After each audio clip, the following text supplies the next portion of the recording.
We back this week, ladies and gentlemen. The Blazers and Mavericks and the Magic are officially eliminated from the playoffs. But that's not only the big story that happened this week in the NBA bubble.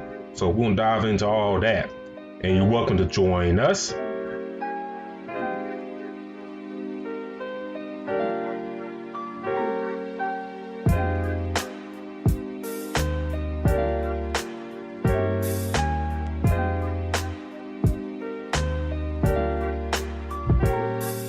Join us as you shall in this lovely Sunday evening here I'm here in Alabama. D-Lock down in Florida. We got rain and stuff around here, so because of the hurricane, so a lot of stuff going on here in the South. But Mr. Locke, how you doing tonight, sir? I'm doing pretty good, man. Kind of a little upset about the Magic getting bumped out. I know things happen. They got a little bit of building to do. At least they're consistently making the playoffs a little bit. Hopefully we keep our head coach, because we are known for rebuilding every couple years. So hopefully that changes. Trailblazers are gone. And congrats to the Clippers as they put the Mavs out. So, lot of sport, a lot of games going on right now this weekend. Yes, and like you stated, the Mavs, the most recent team that lost today, they're being sent home and leaving the bubble. And then same thing, the Orlando Magic, they're gone as well as the Portland Trailblazers. So, actually, you D-Lock, out of the three teams that were eliminated yesterday and today, whose future, let me put it this way, who do you think would have the better future going forward, I say at least next year or the year after? What situation will be better in your eyes to take over? Between which two? Between the three, the Blazers, Mavs, and Magic. I would love the Mavs. They're a lot younger. I think we just talked about it recently. Like, they have the team to put together that can make a run for a while. So, to me, the team that they have is already fairly young. So all you need is just to maybe add more piece and let the chemistry get together. This team is very solid with obviously the big man and Luka, who's going to be contending for an MVP, for a while. Porzingis, if he can stay healthy, you're talking about another valid piece. And you got great role players in Trey Burke, Seth Curry, Finney Smith, and Tim Hardaway as well. So they're pretty solid. I think Trey Burke has shown us what kind of player he can be for the long haul. Seth Curry is one of the better shooters in the league as well, just like his brother. So maybe, add maybe another piece. I was thinking maybe another player who can create a shot. But I know you said what you thought they should add. I'll let you elaborate on that if you touch on them. But I like the Mavs. And I think that Luka made a huge improvement. And they can be very good for a good while. I mean, who's to say the Clippers beat them so quickly if Porzingis plays 2 of these games and isn't ejected in one game. So, just watch out for this team in the future. And might be seeing Luka get an MVP soon. I definitely agree with you there. And touch base on the Magic and Blazers games from yesterday. I think, we talked about this for the past couple weeks. With Isaac being out, Eric Gordon being out, and basically Vucevic by himself, it'll be an uphill battle for the Magic to win that series. And, I feel like at times they had chances, but, I think the talent of Giannis and crew kind of took over because let's be real, for the Bucks, Middleton didn't. I mean, he played decent, but I mean, he didn't really kind of, you know, he didn't really kind of play great. Bledsoe didn't play too much. You know, the Lopez things, I mean, Robin didn't play too much, but Brooke, he did. But, I mean, if he ain't on, he ain't on. But, like I said, Giannis, what can you do about that? Yeah. And then, you know, for Lakers and Trailblazers had a punching chance. They played well without Dame. You know, CJ played well. Carmelo played very well. But, God, the scoring execution of LeBron and Anthony Davis was just like, man, it was like if you get that production from the two of them like that, you can't stop that. Nope. I mean, they keep getting anything they want. It's really over with. So they, that domination, and then I'm pretty sure you noticed, and other fans, especially Laker fans, started to see Danny Green start to cook a little bit. And what I mean by cook is not just on offense, but he started getting a couple steals here and there, strapping down. So once that happens with the combination of AD and LeBron, it's hard to stop for anything. I definitely agree. And, Anthony Davis going 14-18, having 43 points, 4 for 6 on the three-point line. LeBron going 14-19, 36, 10 and 10, triple-double, 4 for 7 for the three-point line. I mean, you can't beat that. I mean, that's tough. I mean, CJ probably had one of his best games in the bubble, 36 points. And he played like 46 minutes. So it's like all that. And, you still lose by 9 points. Excuse me. 9 points. I was like, hey, great job. Not enough, but great job. But you look at Portland's future. Besides Dame and McCollum, what other piece you think they need to add, or you think they're good as is, or you think they need to add something? Honestly, how can I? Okay, so I think that they maybe need to add maybe one more shooter. I think they're solid with defense because let's not forget, Trevor Ariza didn't play. So I think if Trevor Ariza do play, he's a better defender than Melo. So I think that he plays a huge role. Whiteside isn't bad. I think Whiteside is there for the defensive side. If it was me, I think I told you this a couple weeks ago, I think I said it on the show too, I would have been started having Whiteside and Nurkic starting. I would have had both of them, two twin towers up there with just shooters and Dame and C.D. McCollum.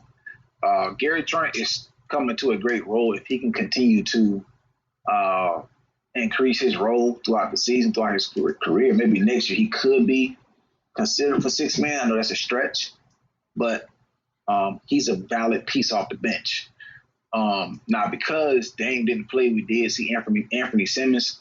I actually think he's a pretty good player. That wasn't the first time I've heard him. I've seen him play a few times, when Dame was out earlier in the season. So I think he's a solid piece as well. I just think that maybe one more shooter can put this team up there because who knows what they're going to do with Melo at the moment, how long they keep him. So the team is pretty good, got some depth to it. But you add in one more solid shooter when Dame does come off the floor. Now they won't have to double on C.J. McCollum.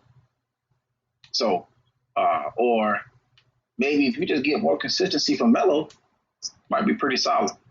So, also, I think at some point, Melo has to be okay with coming off the bench, which we don't know when that will happen. But I think if he does take that role with this team, it could be a lot better. And that's one person I want to bring up. Carmelo Anthony came in with the Blazers, played pretty well. You know, would you bring him back if you're the Blazers, or you feel like we could do get somebody else? Because I'll bring him back. You bring him back? Yeah, I mean, he's a valid shooter. He plays a pretty solid role as that extra shooter on that team. Now, like I said, I don't know if his role would be the same. He is 36 right now, so the Blazers right now are one of those teams. Remember, we were saying that this is not your regular 8 seed, right? This is actually a team that damn near almost made it to the NBA Finals the year before. So this team isn't really that bad. So if you keep them and you add in, one more player, or you kind of have Trevor Reeves is going to come back. He's going to play a valid piece, but the ball can go so many places, and only 5 men can be on the court at one time. So I would definitely keep Melo. It's just that you would have to figure out what to do with his efficiency and his usage. The fact that you have him, C.J. McCollum, and Dame on the court, all of them can't shoot the ball at the same time. So somebody's usage has to decrease in some value, shape, or form. And I think that he would even do more if you had him off the court had him on the court a different time than both C.J. McCollum and Dame. I think having two on the court at one time, and he's one of them, could be more beneficial. I think that for him, it probably would be not bad to bring him back and have him probably on the court around the same time as Dame, because Dame is that assist guy as well. So I would definitely bring him back, man. I think a lot of people didn't expect for him to play how he did. And he's not, he's one of those people that have, a certain amount left, in his career, and they do it correctly. I mean, he can light up the scoreboard. But the thing is, with this team, they have so many shooters. Somebody is not going to shoot at some point. So you got to pick and choose your battles with that. Yeah, I agree. Like Melo, I think proved his worth, not just for the Blazers, but but he can still go in this league compared to a lot of guys. You see hanging around, thinking like, I question your placement in the league. Now, granted, Melo had to, kind of, I guess, somewhat swallow his pride and, prove himself with the Blazers. But, in visual time, though, D-Lock, he did. He became a starter with this team. Yeah. And, if he could do that, you kind of wish, Allen Iverson kind of did the same thing, years ago, with the Pistons and Grizzlies, but that didn't materialize, and he was basically gone from the league, in which I think he had like a lot of juice left to be in that off the bench role, but it is what it is. But for me, for the Blazers, I believe Hassan Whiteside's contract is out, so you get that money off your books. You didn't sign Melo to a big expensive deal, so you probably bring him back maybe for a little bit more money. I know Ariza was on a 1-year deal, so you get that money off the books, and then if you want to bring him back, you can bring him back at a cheaper price. Yeah.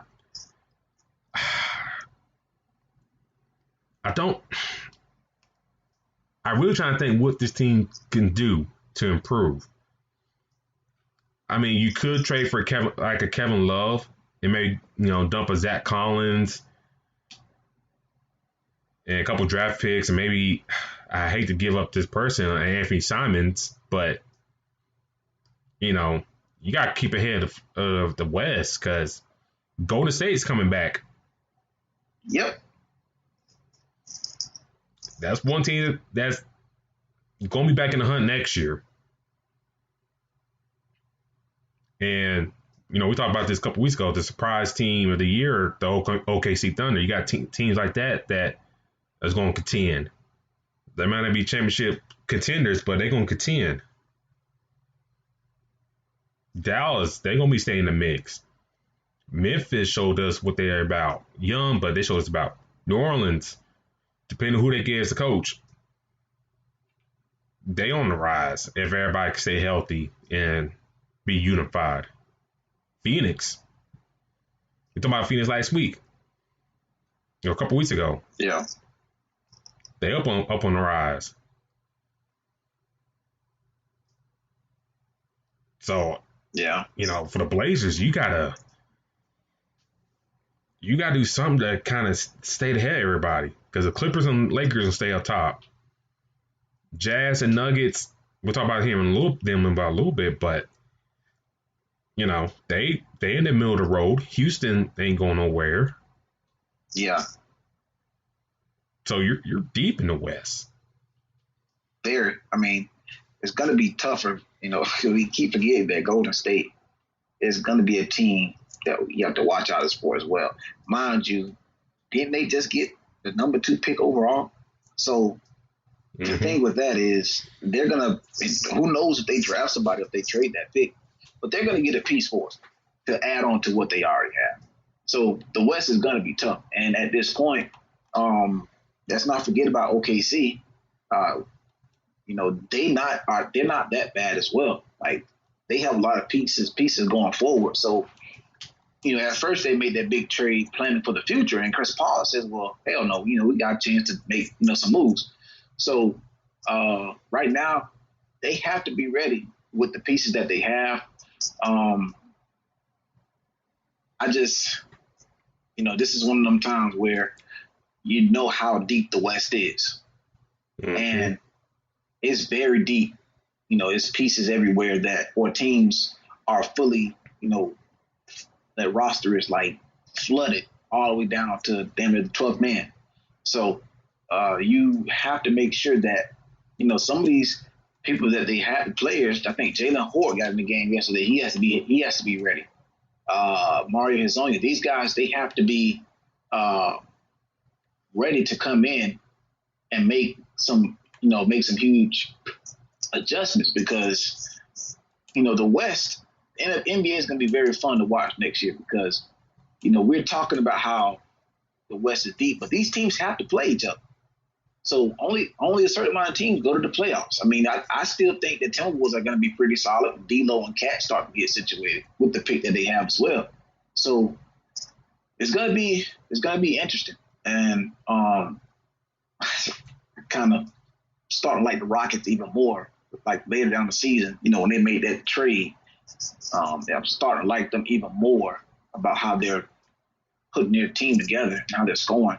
But the West is deep, and every team is going to be, prepared, and it's just going to be to the point to where, these little games during the season where, okay, now the playoffs is here and people talking about it. But to get there, these other teams you have to play. How people really don't say the NBA doesn't start until Christmas? Well, that's false. In a regular season, because if you lose some early games, now the season that supposedly started in Christmas time or New Year's time, those games you lost hurt you more than helping. And then we've seen like kind of evidence of that, this year. The Phoenix Suns. Now, granted, yes, DeAndre Ayton missing games to being suspended, but those 20 games hurt. Yeah. And God knows if he was there, from the start of the season, what will Phoenix outlook be? They still went undefeated, and he was still there in those 20 games, winning those few games there. God knows we could talk about Phoenix Suns being in the playoffs. Yep. But I'm ready to see what the Blazers do. We've been seeing a lot of coaches being let go here after these bubble and first round exits.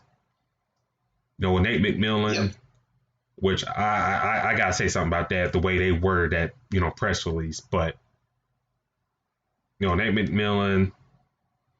We see Albert Gentry gone, Jim Bowling gone.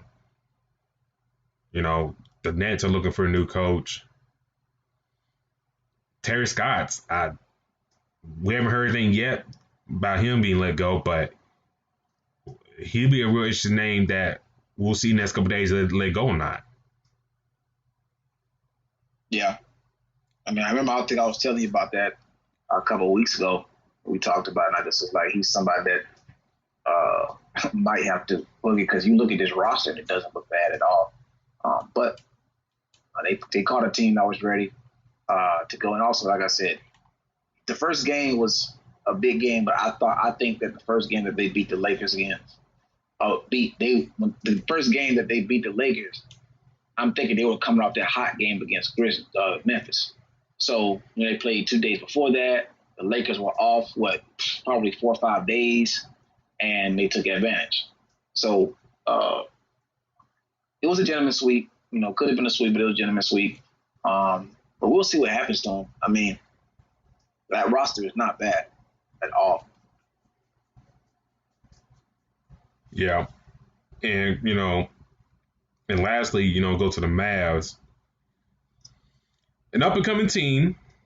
And we talked off the air that, for me, Luke is fine. Porzingis, with his height and stuff like that, he's going to have injuries and stuff like that. But I think, he's got to work on his core of his body. But for me, for the Mavs, you're in a good situation with them. But I think you need a banger down low. You're too finessey in my eyes. I don't know how you feel about that, but I think you need like a banger down low. Not necessarily be a star player, but you need some edge down low, because I don't think Luka got that edge. Porzingis, he got that edge off the court. If you seen that video a couple years ago, seen it busting people side of the head in a club out in Europe. But I think they need like a banger down low. Yeah, I don't disagree with that. I was telling y'all, I was thinking they needed like a shooter, but I wouldn't be surprised if they try to tag, because the Mavs are built long, right? It seems like everybody on their team, they are very tall. They very long players. They have a big lineup, and once they put that big lineup out there, your guards are screwed. You got your 6'1", 6'2" guards going against a taller Luka. So they grab one more big man down there, it could be some trouble. But it just depends on who and the impact that they can make. Because they are young enough to where they can bring somebody in that's kind of young, or draft somebody and they can kind of build the chemistry that way. Or they don't have to get like a vet to come in to where he's like the sole missing piece of them going to the championship or making that move. Now the question is, I believe Giannis' contract is up next year? Yes, I believe so. Who's to say that he doesn't try to go to Dallas, or they don't approach him? That would be very interesting, but it's something to look into, because like I said, this team is very long, and getting a banger is Giannis can do everything. So it definitely would help them a lot more, especially on defense too. So something to look into, but I definitely can see them trying to get like some kind of banger. Yeah, one name I thought about, if the Knicks don't pick up his player option, Bobby Portis would be an interesting name. He's a guy that can give you double doubles here every now and then. A guy that's not afraid of bang and stuff like that. Is hopefully, his temper don't get the best of him, and he knock out Luka and his jaw be broken for 8 weeks. But Bobby Portis is the name I thought of. Come at the top. Maybe one of the Morris twins. Granted, I know they like to shoot outside and stuff now, but they can play inside every once in a while. They can do that. Who else think on top of my head? You think about Mitchell Robinson? I think they have to trade for him. And, I mean, that wouldn't be a bad pickup. But you think, if you're the Knicks, you think the Mavs, because you got him in the second round, you think that if you're the Mavs, you give a first-round pick for him? I mean, because he won't ask for the ball, nothing like that. I mean, if I'm the Mavs, I would definitely try to push to grab him. I think he plays a huge part. But see, another reason why too, man, you know the Knicks don't know what they're doing over there.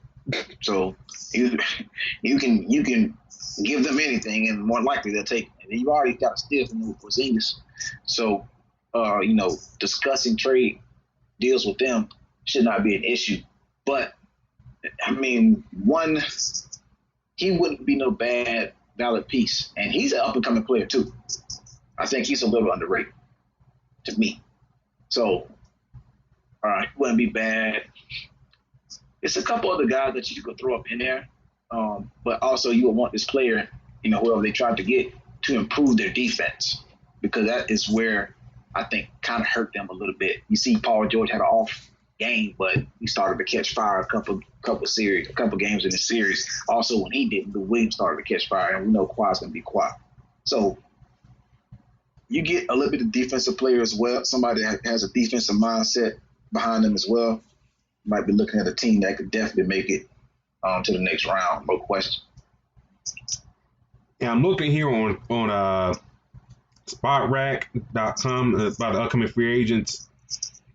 Another big name that's going to be free agent, Hassan Whiteside. That's another name to consider. Serge Ibaka. That's another name right there. Tristan Thompson, he's a free agent. And I know, he got that big money deal years ago. But I know this time around, he probably won't be cost as much. And you probably get him on the cheap. That's another big body you can use down there. So, I don't know. I agree with you. If I had to choose one of three teams to kind of, I'll say this. To do a complete rebuild, I would choose the Magic. Just because the elements in place, train Ray Vooch, maybe get something for him, restart and stuff like that, I would go there. But for the bright future and what I can do to add, it would be easily the Mavs. I agree with that. I mean, the Magic, I tell you this multiple times, we keep rebuilding every year, every other year. But right now, it seems like, for one, when you drafted Mo Bamba and you had Vooch in the fold, you messed up then. So now you're in a scenario where you probably got to scratch everything and just start completely over again. But yeah, I mean, with the Mavs, the way they're looking, you already have a top. I have to say he's got to be in the top 10 player right now in the league. And Porzingis, he has to be healthy. And those are your two pieces that you're building around. Or your future is surrounded around. I can't disagree with that. And, just hopefully for the Mavs' sake that Porzingis can stay healthy to kind of see those good fortunes coming to fruition for that team. But before we move forward, I want to shout out to the chat. Shout out for Terry Rodriguez for joining us. Shout out to Larry B in the chat as well. D-Lock, Terry wants to bring up this question. If you're the Clippers, and I know they put out the Mavs today, big win for them, who do you rather see in the next round, Denver or Utah? If I'm the Clippers, I would rather see Denver or Utah. I probably would rather see Utah. Don't want to see Jokic. I mean, I don't see Zubac or Harrell even containing that guy. So I'm not even going. I don't even want to see him. Jamal Murray is going to be a problem. So the Utah Jazz is the team that I would rather see just because of the fact of you're looking at Donovan Mitchell.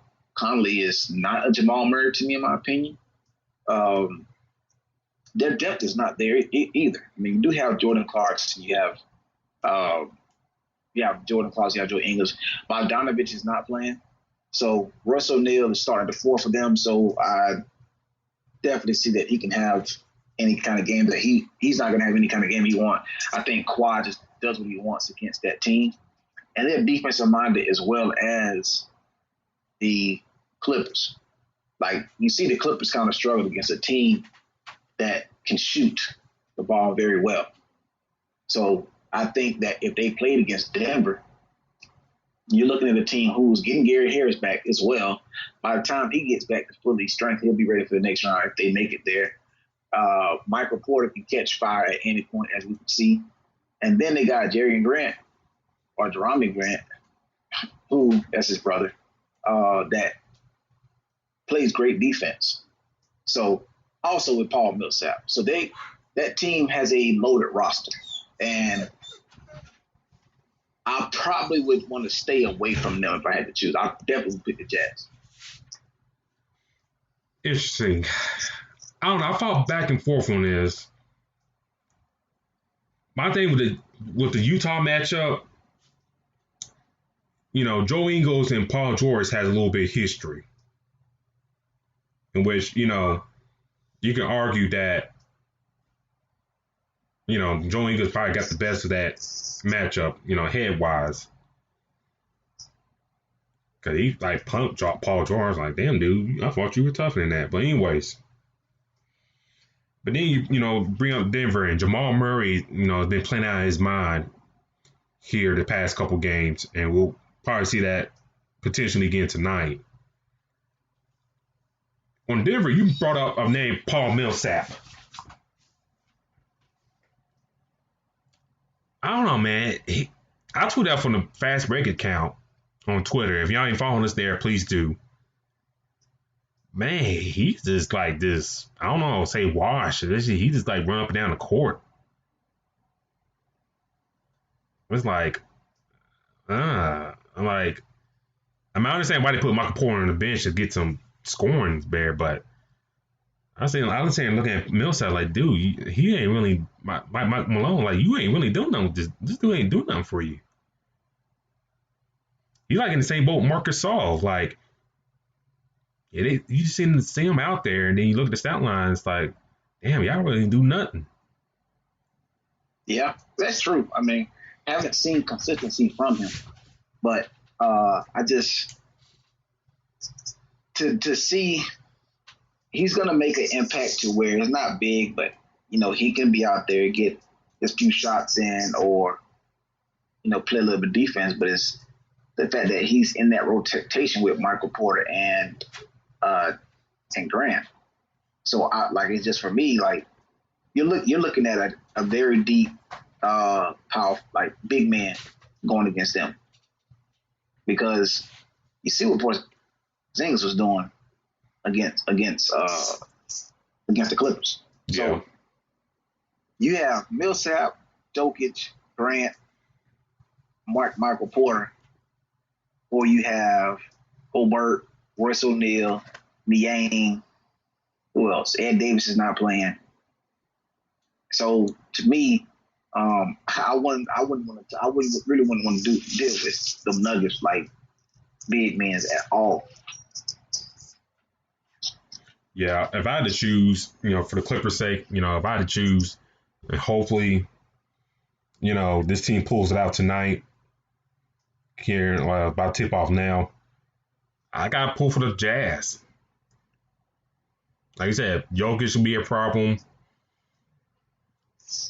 Just everything, rebounding, assists, points-wise. Jamal Murray. Pat Beverly's not back healthy yet. I'd be scared to death to have Reggie Jackson on him at times. And then, you mentioned about the wing players, about Grant and Porter. Are you going to have Kawhi guarding or Paul George guarding Murray the whole time? Or, you hope Reggie Jackson kind of man up and do a decent job, because you can't have Kawhi on Jamal Murray and exert his energy on him, and then the other guys open, get their own stuff. Yeah, it's to me. I definitely wouldn't want to play Jokic.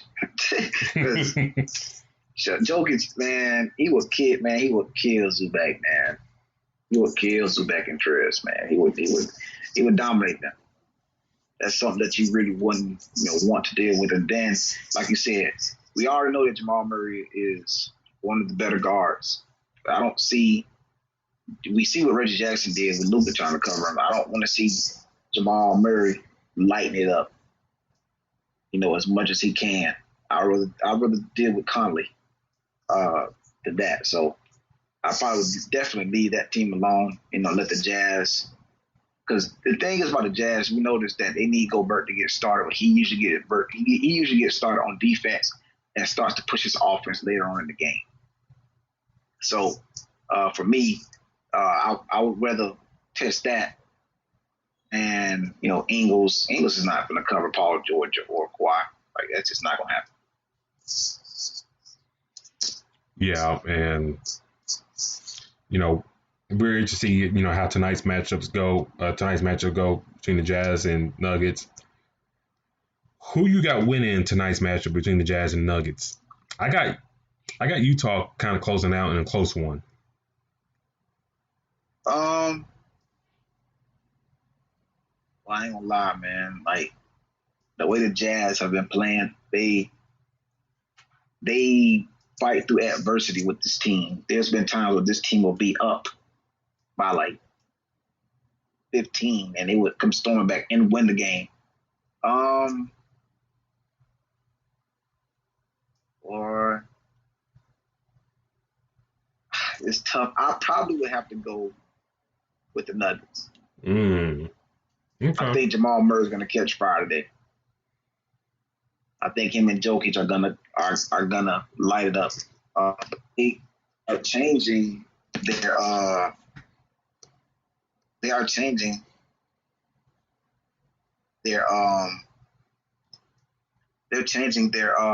starting lineup. So I would definitely have to go the Nuggets. Okay. Well, you got to hear it, ladies. Listen here, ladies and gentlemen. I got the Jazz pulling off and winning the series in 6. D-Lock got the Nuggets winning game 6 and pushing to 7. So it'll be rich to see how this series finishes out. But another game early today, D-Lock. Celtics, Raptors. I think I came out, last week and said, the Celtics will win in 6. Well, judging by today's game, my prediction may be looking cool so far. What were your thoughts on today's game between the Raptors and Celtics? I was not expecting that, dude, to be honest. Like, I was not expecting the Raptors to look like that. Mm-hmm. I think we talked before. Did you say, I think you said that you liked it. I believe you said you liked the Raptors, like, as a higher seed in the East. And today was a letdown for me. I was expecting more. Now, this is the biggest problem with them. Siakam was in foul trouble very early. So you have to remember that. He didn't get in that rhythm and get started, so he was in that foul trouble. But I think that Kyle Lowry, I don't know, he caught fire, but it was too late. Jason Tatum, he didn't even get started the way he wanted. The person that they played very well today, too, that was kind of shocking to me was Kemba Walker. Yep. He, like, and I'm sorry to say this is surprising, because we're talking about somebody that was at Charlotte doing it up. Like, he was that guy. So it was not, I guess, what he got paid in Boston And the year that he's had, the injuries and being a little inconsistent, the expectations for him has kind of decreased or increased. I'm sorry. So, but Kemba has been the same person for a while. So now, Marcus Smart is a hell of a defensive player, and we know that, and he's playing a big role in there as well. They have Jaylen Brown. They got the guards, and then we know Jason Tatum can catch fire at any time. Was it Robert Williams? He played a hell of a game today as well, which is a shocker as well. So we might be looking at I wasn't expecting this. I'll say that. We might be looking at like a gentleman sweep again. I don't know if the Raptors can. We'll see what happens. I know it's only game one, but we'll see.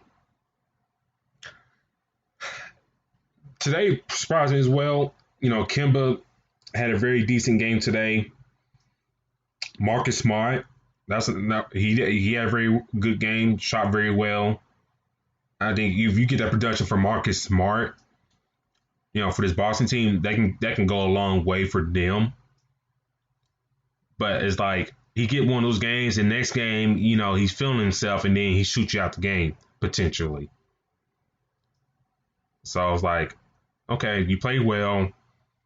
It's like there's no consistency with him. It's like, damn, can you put this in 2-3 games in a row? Yeah. And then, you mentioned Tatum. He started getting hot, later in the game. But by that point, they were playing very well. They just kept Toronto at bay. And then you look on the Toronto side of things, Siakam didn't play great. Lowry's in foul trouble. Norman Powell got in foul trouble as well. Like I said, I mentioned about Gasol. He just had 7.6 rebounds. It's like, sometimes, it kind of feel like he's just out there. But I think Toronto might bounce back next game. Kyle Lowry probably had to come back and have a good game, and along with Siakam. So I think, Toronto will go away quietly, but I think I expect them to come back and at least win game 2 and even up the series. So what are your thoughts on that? Yeah. I think they're gonna bounce back, but dude, I'm telling you, like for me, man, the Celtics, but they look pretty solid, man. Daniel Thieves had a hell of a game as well. So let's not forget they didn't even get Enes Kanter in the game. So I don't know if his minutes will increase. I don't, man. Because it's not like legitimately in two different. Because it's not legitimately in two different cities, so not in Toronto, then back and forth. I do see it maybe a back and forth kind of. Okay, we win one, you win one, but I don't know, man. Celtics might mess around and take game 2. I definitely agree. And Terry brought up he thinks the Raptors and Celtics will go in 7. So that's not, I won't be surprised if this series do go to 7. They can go to 7? I still think in Boston 6. I'm still leaning that way. No, man, I gotta watch this. I mean, it was a shocker to me. I just didn't think it would be. We're talking about the Raptors, but at the same time, I did feel like the Raptors are one of those teams that are a regular season team. They've always been like that before Kawhi got there. So, I think they had a number 1 seed before, right? And LeBron booted them out. Remember they called them the baby Raptors, the baby dinosaurs? Yeah. So I don't see any difference, in that. And obviously they played the Nets first round. So now they face some competition. He may go to 7, but it's just going to be, like I said, something very interesting to check out. And, with this series here, potentially go 6-7. The other side of the bracket, the Bucks and Heat, D-Lock. Miami swept the Pacers. The Bucks 4-1 gentleman sweep on the Magic. The Bucks, besides Giannis, kind of look shaky. Do you think that he can upset the Bucks in that matchup, or you think Milwaukee can get past them pretty easily in 5 or 6? To be honest with you, man, I got the Heat at 6. Woo-hoo! And yeah, the reason why is because they got all the bodies to throw at Giannis. They got all the bodies they want to throw at Giannis. Jay Crowder is going to be all in his grill. Bam is going to be there. Jimmy Butler plays tough defense. Iggy's coming off the bench is going to make some noise. So they have the defensive players to maintain Giannis. Not necessarily stop him, but to slow him down, to keep him under wraps. Then we're not even going to, and let's get on the offensive side. They got the shooters. So now they got the shooters. You got Tyler Hero, Duncan Robinson. Dragic can go in there and get his points. Jimmy Butler is going to be Jimmy Butler. And Bam is going to kill Brook Lopez. So for me, I do see that. I see the upset coming. Especially when they played against each other, I think, 2 or 3 weeks ago? Yeah. And they did come back, but you can tell they had Giannis very frustrated. So understand that, this is going to be a game that, man, it can really, or this series is going to shock a lot of people. Dude, Markelle Fultz is doing he was playing pretty decent against Milwaukee. So was D.D. Augustine. He had a game here or there. So imagine what Dragic is going to do. So, it's going to be challenging. But I do like the Heat to take this upset. Ooh, that's bold. That is bold there. I got the Bucks winning in 6. You brought up interesting matchups and stuff like that. That the Heat can throw at the Milwaukee. Jay Crowder, Andre Iguodala, Jimmy Butler at times, Bam Adebayo at times as well. And then you brought the shooters as well. One thing that kind of irked me about the Heat, and Spoelstra really didn't elaborate on this too much, but Kendrick Nunn hasn't been playing a whole lot, during his playoffs. A guy that you played throughout the year that's in Rookie of the Year contention, you ain't playing that dude too much. So I thought that was kind of odd. But I was like, okay, that's, whatever. So hopefully, you can get back, him and Dragic being that point guard depth that you use very well through the season, and kind of take advantage of that with Milwaukee over Eric Bledsoe, still not, up to his playing shape, being out of injury. George Hill, he's solid, but he's up there in age and others. But I got Milwaukee in 6. I think Giannis will, be enough. Chris Middleton got to help out the gate in the series. He got to. And then you mentioned about Bam and Brook Lopez. Brook Lopez got to at least have 2 decent games in this series to get Milwaukee over the hump. Yeah, he has to show up, but this is one of those. This is a tough defensive team that got the bodies to match up with Milwaukee. Yep. I think in order for the Heat to have to win this series, they need their shooters to play. They need their bench to outplay Milwaukee's bench. To be honest, Chris Middleton shows up sometimes. He doesn't. I don't think he shows up this series because Jimmy Butler will be there to put the clamps on Not sure too much of what to expect from can't think of his name right now. Pat Conahoe, George Hill. I'm sorry, that's what I was thinking. Not too much what to expect from him because he can just disappear from time as well, or have like get a few minutes and don't do much.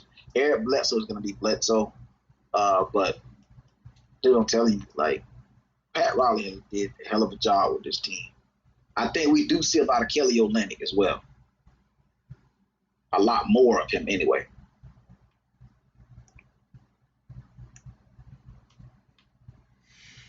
Yeah, and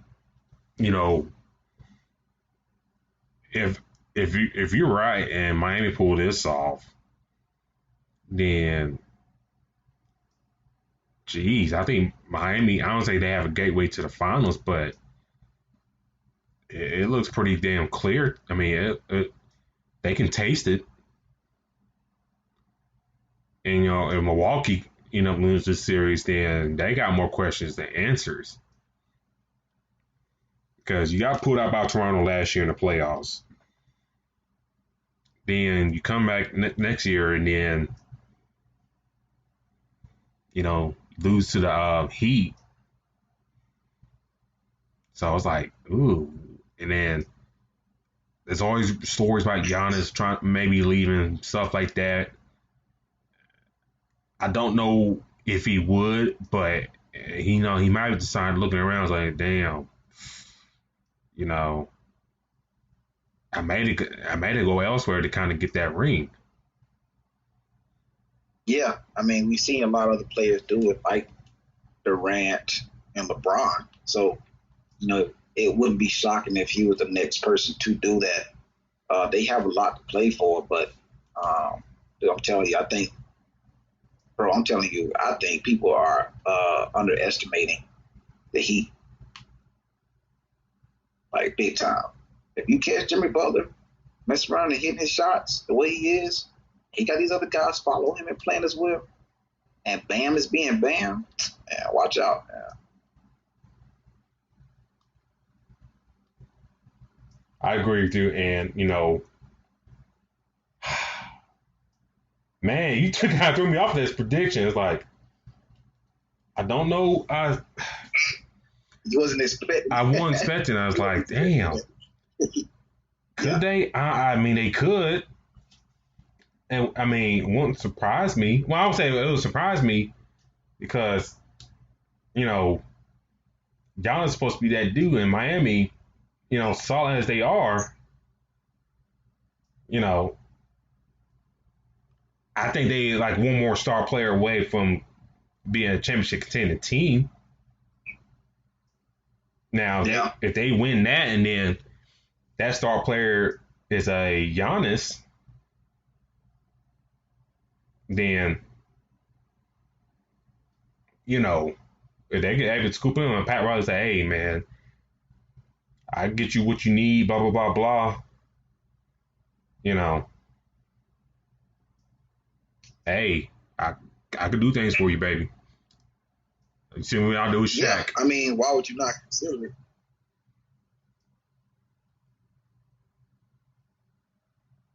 But, ladies and gentlemen, our next subject, granted, yes, we talk about these games and stuff like that, and we're glad that these playoff games are back. But the situation was kind of dire, D-Lock, this week.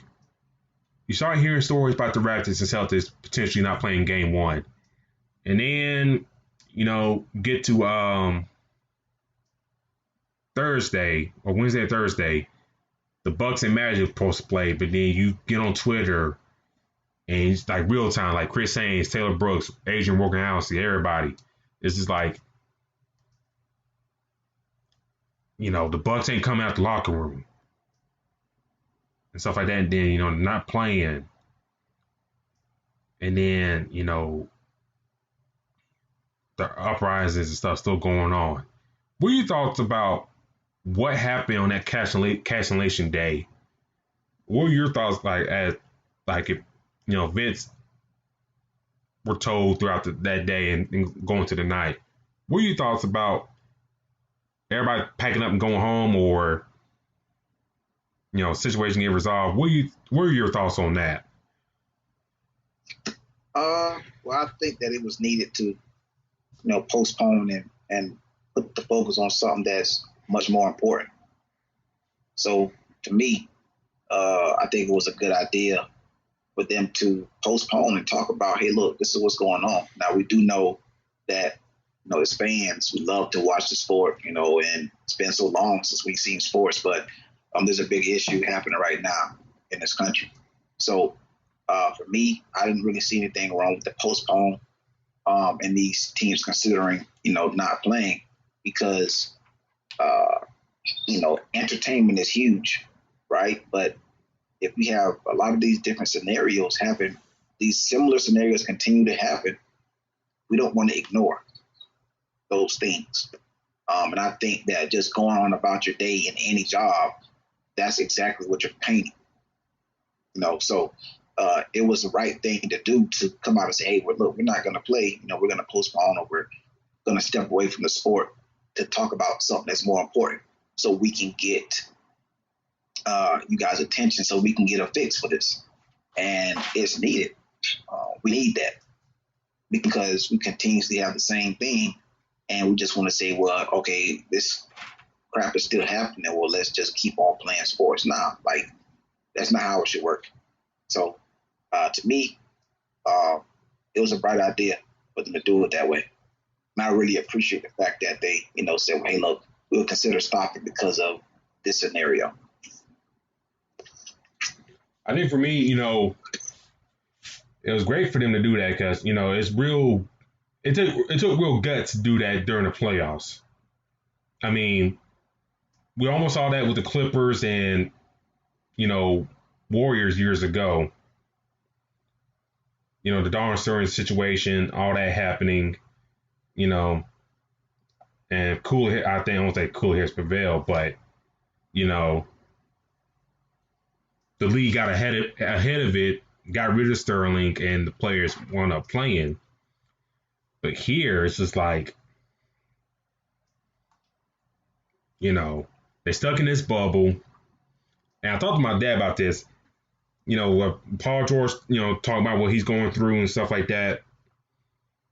It kind of remind my dad. My dad say kind of remind, how this player's going, like, remind him being on a ship when he's in the military. That's out in the ocean for a couple months and stuff like that. And you ain't seen no land. You just confined in this one area. And you just go out, look on the bridge, and just try to look at some land, and you just see ocean. You get depressed. It's sad. And then you just in your thoughts. And that's how, for these guys, like, they just thinking, they see what's going on.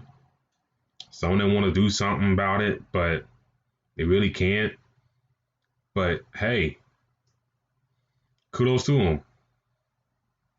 And the league was sweating. The money was sweating when those players were thinking about doing that. They were sweating. Oh, yeah, big time. We talked about this before. Like, if the money stops, some of these owners will be hurting. And once, the money got in, I think things resumed. But it was looking shaky there for a little bit. Even like, Michelle Roberts, she, brought up to the situation of the players, hey, if y'all do this, this is going to be the ramifications of it.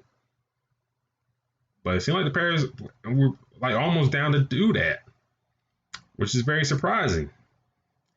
Because, some people say that these players are very selfish and greedy.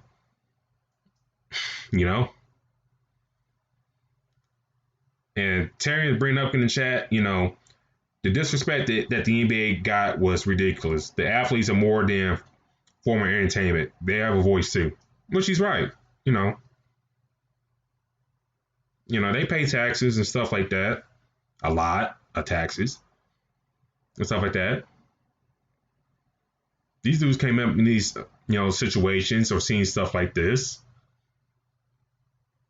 You know, this ain't nothing. I mean, they just, D-Lock, there's a small few that got out pretty good.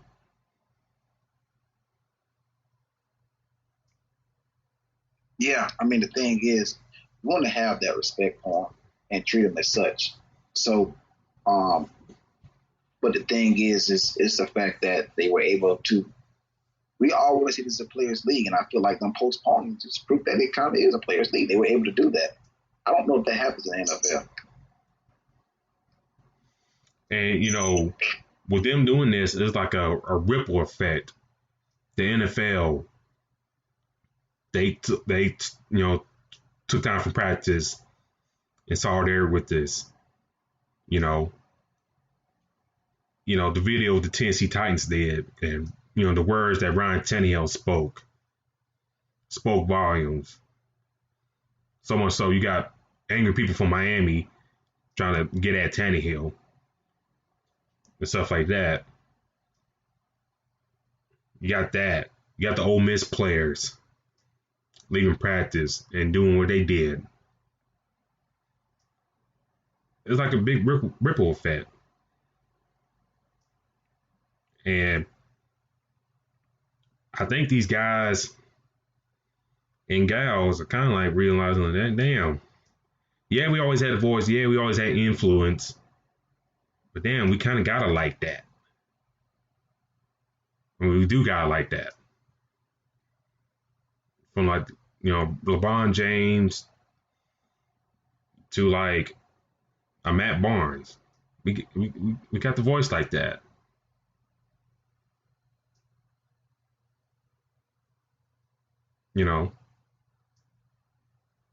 Yeah, man, you need to be able to voice your opinions and stand for what you believe in. And remember, this started by George Hill just simply saying something about it in this post conference game when asked about it, and then he said that day he wasn't playing. So I'm pretty sure when he went in the locker room and said that to his fellow teammates and friends, they were like, well, hell, if you ain't playing for this reason, I support you. So I'm not playing. Well, I'm not playing either. Well, we all ain't playing. So that happens, and then now other teams, Rockets, Lakers, everybody do the same thing, and it was right to me. Yeah, I mean you can't hate on that anymore. Then you have some haters out there. A Jared Kushner saying what he said, even though that dude was born into wealth, he had the nerve to say what he said, which I thought was just hysterical. But, like I said, these guys pay taxes too. These salary goes to these police officers as well, wherever they live at. Especially those guys up in Milwaukee, which I know they make a lot of money NBA player wise. And I know their taxes help fund that state a good decent bit. But I salute the players for doing that. It take a lot of courage to do that type of stuff. But change is, one thing about change, you got to take risk. Yeah. Can't do this. Can't want change and not do anything about it. I definitely agree. To skip over to the WNBA real quick, D-Log. The Sparks are up on the Dream, 39-38. The Sun, I want to say Suns. The Connecticut Sun beat the Mystics today. The Mercury get a win over the Lynx. If the Sparks win, again, it'll be, I believe, 8 or 9 straight. I think 8 straight. Do you see them win this game tonight against the Dream and continue that winning streak? Yeah, I mean, right now that chemistry is flowing. So, obviously being tough, but I do see this streak continuing. And if so, and that is what you want leading, going forward. That makes all the chemistry, it makes the chemistry grow when you continue these winning streaks. And my bad, yeah, Terry corrected me, Chaz. It'll be a 9 straight if they win. But I'm looking like, damn. I mean, if they win tonight, it'd be 9 straight. But still, I mean, you still ain't cracking the top 2 if Las Vegas and Seattle keep winning. Because Las Vegas, they're in a 4-game winning streak. Seattle is 2-game winning streak. Phoenix, they're 3 in a row right now. I think they kind of getting that group together as well, figuring out that chemistry as well, which I think, I don't know, it should be better than what it is. I said that last week, but, for the Sparks, the win today, then, they play the rescheduled game for the 26th against the Lynx. If they win that one, I think they'd be cruising very good. What are your thoughts on that? Yeah, I mean, this is where, like I said, it's kind of some of that crunch time. So, these are the dub that you need, and they can grab it. Like that can change a lot. I definitely agree, and we'll keep an eye and see how things shake out for the WNBA. With Las Vegas not having Liz Cambridge playing and then being 12-3 is very, very impressive in my eyes. Very impressive. But this has been our show tonight, ladies and gentlemen. Thank you for tuning in with us. Currently, the Jazz are up on the Nuggets 25-23 in the first quarter. So, and now, I'll take it back. Phone up, just updated. Now the Jazz up 32-23 up on the Nuggets. So, we'll see if Denver can bounce back. Well, Toria Craig just made a 3-pointer. So, it's going to be a real interesting game and see if the Nuggets got some fight. Oh, it's going to be tight. But, D-Lock, how can the people find you on social media?